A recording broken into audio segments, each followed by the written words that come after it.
One of my favorite cartoons for Peanuts is when Snoopy and Woodstock set their alarm for 6:30. Woodstock's trying to catch the worm. So it rings and they both fall off the top of the doghouse, and Woodstock goes off to find the worm. And he comes back and there's a bunch of hash marks, and Snoopy says, "It's really depressing when you set your alarm for 6 and the worm sets his for 5:30. The early bird catches the worm, and I got the early bird eggplant. I'm wondering if this eggplant grows really fast or something. But we're going to be talking about seizing opportunity. I'm going to present 3 examples. The first of Peter the Great, of Odysseus, and my grandfather. So let's start with Peter the Great. Russian history is really fascinating. Peter the Great wasn't quite so great in moral standards, but he did do a lot for Russia, especially in the building of St. Petersburg. I'm sure you remember the Onion Dome Cathedral, that's all sorts of colors, and that was all built on a swamp. They carted in every block of stone to build that city. It was completely insane, but they did it. Peter the Great spent a little bit of time in the Western civilization, and he loved trains and any type of new technology. He brought all of this back to Russia with him, and he started implementing it in different areas. He was an opportunist. He built that city, he trained his army, he filled in swamps, tried to make roads better, but it didn't quite work the way he planned. He was an opportunist, but he didn't plan so well. Alexis de Tocqueville, who actually toured America and wrote some objective views on it, he was a Frenchman, a French economist. He said Russia will never really be civilized because it was civilized too early. So Peter the Great may have done a great job with the beautiful buildings and all that and started to civilize Russia, but he was an opportunist, but he jumped the gun on that one. Let's talk about Odysseus. I read the Iliad and the Odyssey, wonderful books by the way. And Odysseus they called him sly Odysseus and crafty Odysseus and every kind of slimy adjective that you can tag onto Odysseus. He was the one, he would always talk about his wise and pure counsel, and he was an opportunist.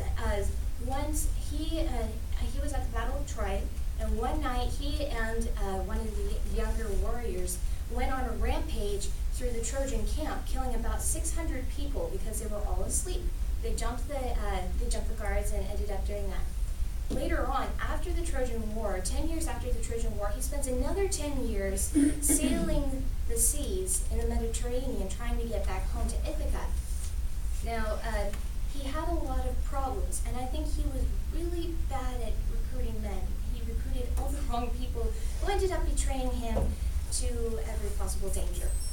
But he ended up getting home to Ithaca, disguised as an old man, waited his chance, and returned his kingdom to himself. His kingdom was taken over by a lot of suitors who thought that his wife was now a widow and were trying to take over his kingdom. So let's talk about my grandfather. Now these have been 2 kind of iffy examples of how opportunism can be a bad thing, where Peter the Great, although he had the best intentions, Russia hasn't quite gotten to where he wanted it to be. And then Odysseus, who is known as the crafty Odysseus, was a crafty opportunist. But my grandfather is an excellent example of what opportunism can look like in its best light.